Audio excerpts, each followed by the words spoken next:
দিনী পরিবেশ, দিনী মজলিস, দ্বীনের কোরআন এবং হাদিসের কথা শোনানো হবে এবং প্রত্যেকে কি করে মানুষ এই মুসলমান জাতির উন্নতি হবে এই ফিকির নিয়ে সভাগুলো করা হয়। কিন্তু আমরা লক্ষ্য করে দেখি ঠিক যতটা উপকার তার চাইতে ক্ষতি বেশি হচ্ছে বর্তমানে। উদাহরণস্বরূপ আমি বলতেই পারি, আমি আসার সময় দেখলাম যেভাবে মেলা খেলায় লোকজনের সমাগম, এটা মনে হচ্ছে না যে ইসলামিক ধর্মীয় সভা। এরকম কেন হচ্ছে? ওখানে যে মা বা বোন বা কারো বিবি আছে, কারো তো কেউ আত্মীয় ইসলাম ধর্মের দৃষ্টিতে হাদিস কোরআনের আলোকে বেপরদাহীন নারীর কারণে একজন পুরুষ দায়ুষে পরিণত হবে।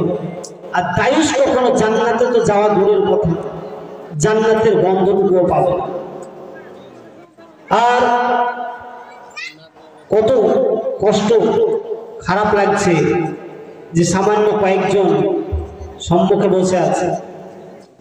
আমি পবিত্র কোরআনের একটি আয়াতের অংশ বিশেষ পড়েছি। এই আয়াত থেকেই যতক্ষণ কথা হবে ইনশাআল্লাহ বলবো, আল্লাহ যতটা বলিয়ে নেয়, এবং আমি আপনারা সকলেই যেন এই কথা অনুযায়ী চলতে পারি এবং সব পরিপূর্ণ দিনের মধ্যে থেকে দুনিয়া এবং আখিরাতকে কামিয়াবি করতে পারি। এই জন্য সকলে বলি আল্লাহুম্মা আমিন। সেই মহান রব্বুল আলামিনের জন্য যিনি আমাদেরকে বেধর্মীর ঘরে সৃষ্টি না করে তার মনোনীত ধর্ম ইসলামের মধ্যে সুশীতল ছায়ায় আমাকে আশ্রয় দিয়ে পাঠিয়েছে বিনা দরখাস্তে। অথচ এই ধর্মে আসার জন্য নবীরা পর্যন্ত এই নবীর উম্মত হওয়ার জন্য আকুল আবেদন করেছিলেন। আমরা খুব ঘরে বসে পেয়েছি। তাই সেই রব্বুল আলামিনের জন্য সকলে শুকরিয়া স্বরূপ বলি আলহামদুলিল্লাহ। ভাই আর খুব বেশি হলে 10 মিনিট কথা হবে।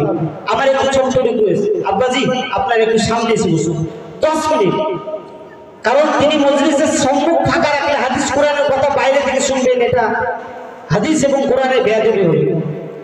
10 মিনিটের জন্য আমি রিকোয়েস্ট করব, তারপরে আপনাদের শুনতে ভালো লাগুক না লাগুক মাগরিবের আজান হয়ে যাবে, আমি ইনশাআল্লাহ ছেড়ে দেব 10 মিনিট। তারপরে পরে আকাই নামদার তাজদারে মদিনা আহমদ মুস্তাফা মুহাম্মদ মুস্তাফা সাল্লাল্লাহু আলাইহি ওয়াসাল্লাম আমাদের শেষ নবী, এবং তিনার অক্লান্ত পরিশ্রমে বদৌলতে আমরা ঘরে বসে দিন পেয়েছি। আমি গজলটা পড়লাম কি জন্য, সময় কম, তারপরে যদিও আমি শুরু করে বক্তব্য খুব কম করি, ঐতিহাসিক বক্তব্য করি, কিন্তু লোক না থাকার কারণে গজল বললাম। গজলটার মধ্যে যে সাহাবাদের ঈমান কি ছিল শুনলেন তো? সাহাবাদের ঈমান কি ছিল, আর আমাদের ঈমান কোথায়? তো সেই নবী অক্লান্ত পরিশ্রমে ঘরে বসে আমরা দিন পেয়েছি, আর যার কারণে এই দিনের মূল্য যতটা দেওয়ার দরকার ছিল আমরা দিতে পারছি না। তবু সেই আকাই নামদার তাজদারে মদিনা আহমদ মুস্তাফা মুহাম্মদ মুস্তাফা সাল্লাল্লাহু আলাইহি সাল্লামের প্রতি লাখো কোটি শান্তির দ্বারা সালাম বর্ষিত হোক। সকলে বলি আল্লাহুম্মা সাল্লি আলাইহি আল্লাহুম্মা বারিক আলাইহি। জলসা অনেক শুনেছেন, শুনবেন। মাগরিব পরে আমন্ত্রিত ওলামায়ে কেরামগণ আসবেন। সকলের কাছে করজ হয়ে আমার আবেদন, আপনারা এখন যে যেখানে যে অবস্থায় আছেন আপনাদের কাজকে ছেড়ে নিয়ে মাগরিবের পরে একটা বছর বাৎসরিক একটা জলসা এই তিনি মজলিসে এসে মাগরিব পর থেকে এসে সকলে বসে এই জলসাকে উপযুক্ত, মানে আল্লাহ রাব্বুল আলামিনের দরবারে কবুল হওয়ার জন্য উপযুক্ত পরিবেশ তৈরি করে দিবেন। আমন্ত্রিত ওলামায়ে কেরামগণ এসে যেন না তিনারা এরকম ফাঁকা মজলিস দেখেন, তাহলে তিনারাও কষ্ট পাবেন।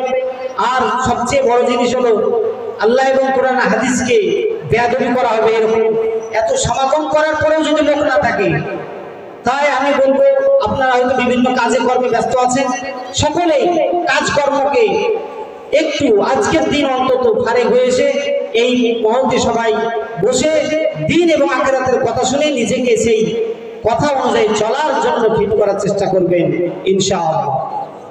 আমি পবিত্র কালামের একটি আয়াত পড়েছি, হাযা বায়ানুল লিন-নাস ওয়া হুদাও ওয়া মাওইযাতুল লিল-মুত্তাকিন। নিশ্চয় ইয়া মানব জাতির জন্য সর্ববিষয়ে ব্যাখ্যা স্বরূপ এবং মুত্তাকিদের জন্য পথ প্রদর্শনাবলী এবং উপদেশ। এবং মুত্তাকি কারা? প্রশ্ন আসবে তো। মুত্তাকি হলো আল্লাহ রাব্বুল আলামিন সূরা বাকারা প্রথমে বলছে আলিফ লাম মিম যালিকাল কিতাবু লা রাইবা ফীহি হুদাল লিল মুত্তাকিন আল্লাযীনা ইউমিনুনা বিল গায়বি ওয়া ইউকিমুনাস সালাতা ওয়া মিম্মা রাযাকনাহুম ইউনফিকুন। আলিফ লাম মিম হুরুফে মুকাত্তা, এর মানে আল্লাহ ভালো জানেন। লা রাইবা ফীহি, নিশ্চয় এই কিতাবের মধ্যে, এই মহাগ্রন্থ আল কুরআনুল কারীমের মধ্যে সন্দেহ নেই। হুদাল লিল মুত্তাকিন, এবং মুত্তাকিদের জন্য পথপ্রদর্শক। আল্লাযীনা ইউমিনুনা বিল গায়ব, মুত্তাকি কারা?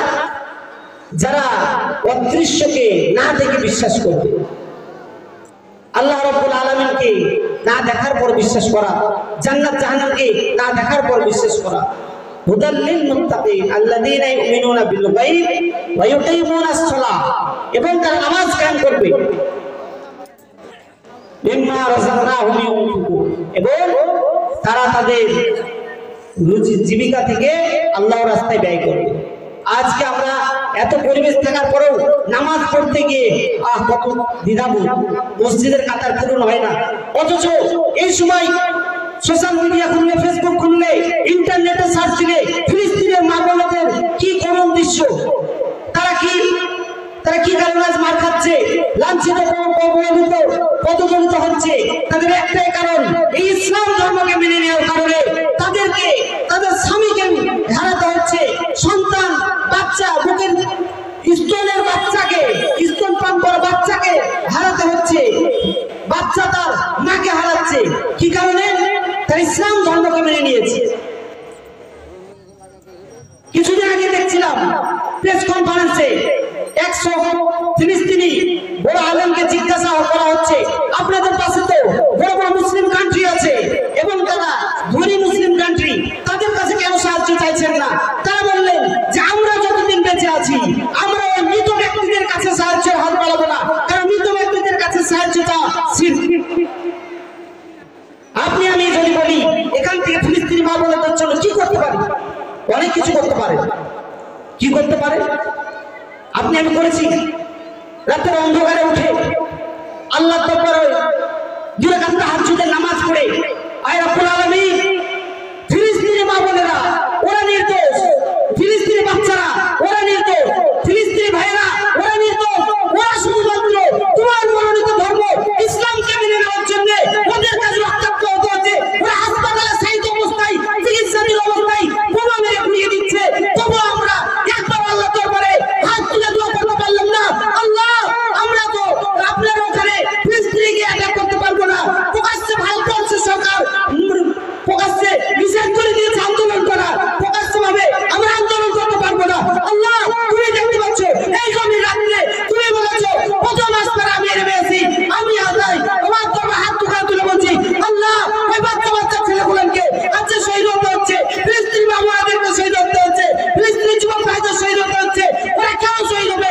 ওরা তো তিনি ভাই, ওদের একটাই কারণ, ওরা শুধুমাত্র মনোনীত ধর্ম মেনে নেওয়ার কারণে আজকে তাদেরকে জীবন্ত লাশ হিসাবে যে বাচ্চা সন্তান আজকে মায়ের কোলে, শীতের সময় মায়ের কোলে লালন পালন কথা ছিল, অথচ সে বাচ্চাকে আজকে কবরস্থানে রেখে আসতে হচ্ছে।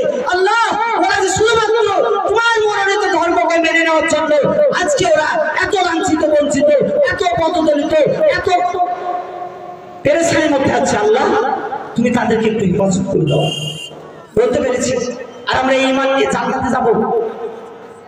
আশা রাখি আপনার তো বাধা নেই। ইন্ডিয়ান কনস্টিটিউশনে যদিও ভারত সরকার এটা সমর্থন করেনি, বিপক্ষে ওয়াইসি দেখেছে 120টি দেশ যুদ্ধ বন্ধের পক্ষে সাপোর্ট করলেও আরো 40টি দেশ বিপক্ষে থাকলেও ভারতবর্ষ নিউট্রাল। এর মানে বুঝতে হবে প্রকাশ্যে আন্দোলন করা যাবে না, এর মানে বুঝতে হবে সোশ্যাল মিডিয়া আন্দোলন করা যাবে না। ঠিক আছে, কিন্তু আমি কেন আমি নামাজের সময় একটু 2 মিনিট তাদের জন্য কাঁদতে পারবো না? অথচ কুল্লু মুসলিম প্রত্যেক মুসলিম একে অপরের ভাই শুরু। আর হাদিস আছে আল মুমিন মিরাতুল মুমিন, মুমিন মুমিনের জন্য আয়না শুরু। আয়নায় কি দেখি? নিজের মুখ নিজে দেখি। তাহলে আমি মুমিন হিসাবে ফিলিস্তিনি ভাইদের জন্য আমাদের সকলকে এখন দাঁড়ানো একান্ত দরকার। কিভাবে দাঁড়াবো?